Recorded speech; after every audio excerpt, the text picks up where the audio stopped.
Thanks for staying with us. Let's bring you some more state news. Day 3 of the state's assembly session in the city began with a repeat of a walkout by the opposition, echoing the demands that they stood by yesterday as well of revoking the suspension of 9 MLAs for their unruly behavior on the first day of the session. But all of that was settled for the day when peace was restored to the session, when the Deputy Chief Minister N.K. Stalin passed a resolution facilitating the revocation, which was then sealed after a voice vote. இந்த அவையிலே முழுவதும் பேசி வெளியேற்றப்பட்டவர்களை வைத்து இந்த அவையிலே பேச முடியாது. வெளியேற்றப்பட்டவர் business advisory கமிட்டியில கலந்து கொண்டு தங்களுடைய நிலையை விளக்குவார்களானால் தாங்கள் ஏற்றுக்கொள்ளலாம். நீங்கள் அந்த நடவடிக்கையை எடுத்திருக்கின்றீர்கள்.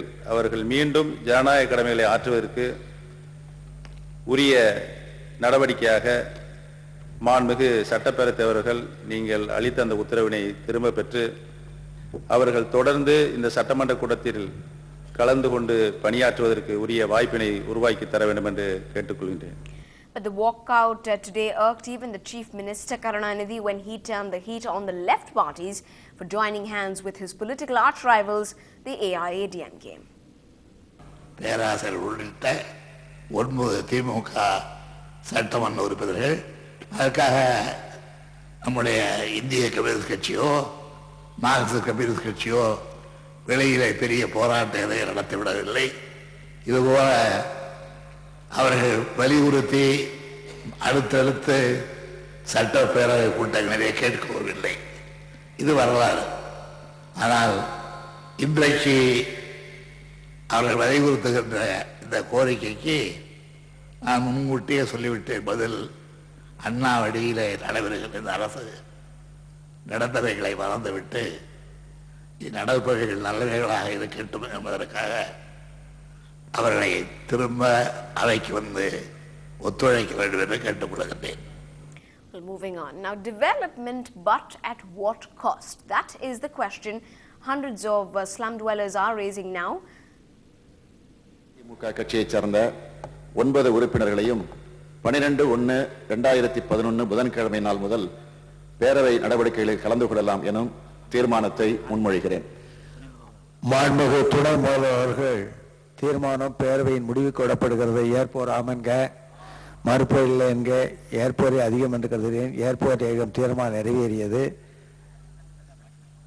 10/1/2011 அன்று வழங்கப்பட்ட தண்டனை குறைக்கப்பட்டு கீழ்காணும் அஇஅதிமுக உறுப்பினர்கள் Thiru Pollachi Jayaraman, Ko Hari, Ko Pandurangan, Subavelumani, D Jayakumar, L Ravichandran, agri SS Krishnamurthy, Ve Senthil Balaji, CV Shanmugam ஆகியோர் 12/1/2011 முதல் அவைக்கு வரலாம் என்று ஆணையிடுகிறேன். We're moving on. Now, development, but at what cost, is a question that hundreds of slum dwellers are raising today after an RTI application by a fisherman living along the coastline has shown that once they are evicted, the area will be developed into a prime commercial hub. The issue of displacement has begun to have a ripple effect already. Our reporter Kuku Alex brings you the agony of the poor fisherfolk.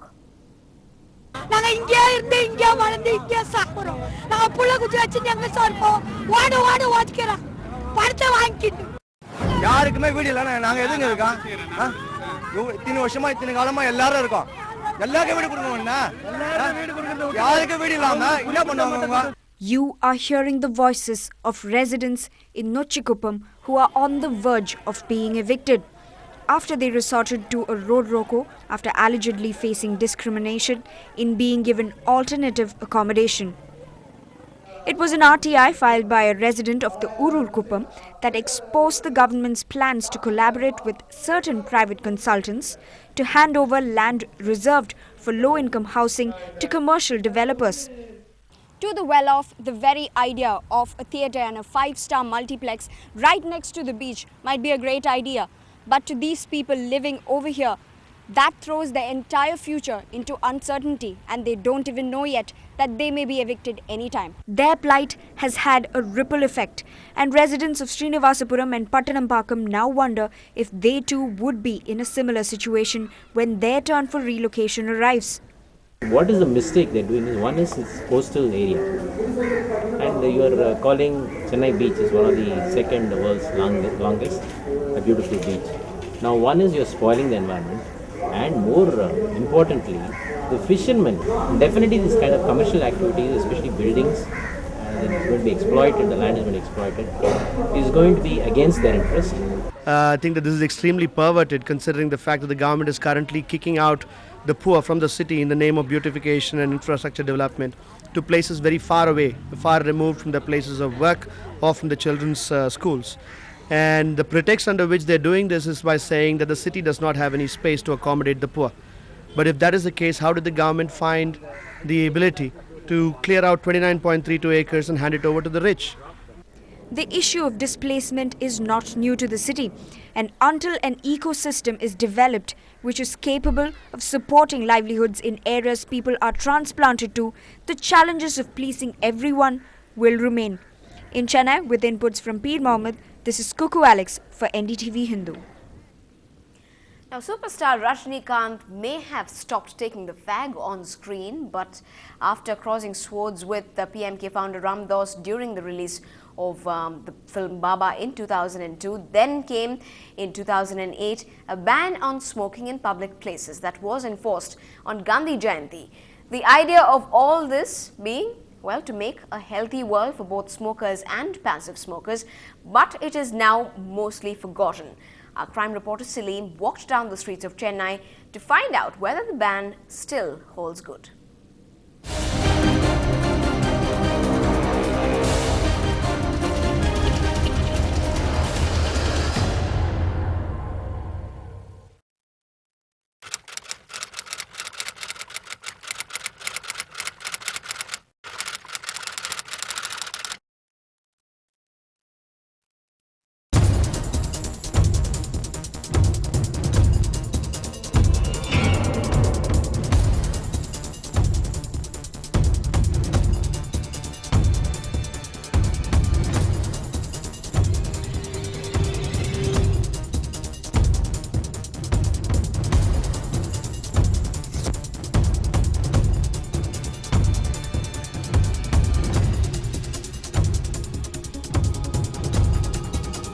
2 years after the ban, kicking the butt is yet to be stopped, especially in public places. People continue to puff in bus stops, hotels, railway stations, school zones, in front of the Secretariat and even in front of the High Court. Study says at least 1 million Indians die every year succumbing to their smoking habits.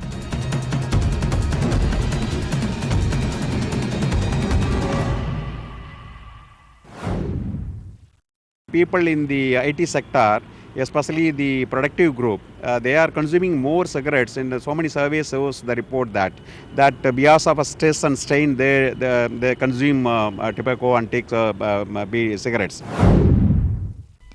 Experts say clearly the central government's ban has gone up in smoke. We hit the roads in the Chennai's IT corridor where people publicly go for their nicotine fix openly and violate the law. To be frank, nobody is strictly following this. So no comments. Because I have some allergic problem. That's why when somebody smokes, it irritates me. Former Union Health Minister Dr. Anbumani, who spearheaded the campaign to ban smoking in public places, says it's all because central and state governments cannot be bothered to make an effort. See, the lobby is prevailing. Tobacco lobby is prevailing over. And you see now your Pongal greetings have been put up at ITC, Godfrey Phillips, all these things, and they're having surrogately sponsoring programs. But I feel the central government is very lethargic on this issue. Knowingly or unknowingly, I don't know.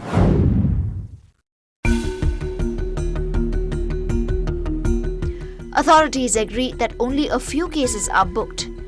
32,000 smokers have been booked and only 40 lakh rupees collected as penalty in the 2 years since the ban came into place.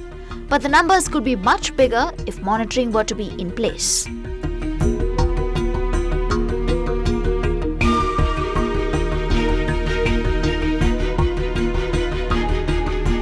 when people light up in public places, they also expose others to passive smoking.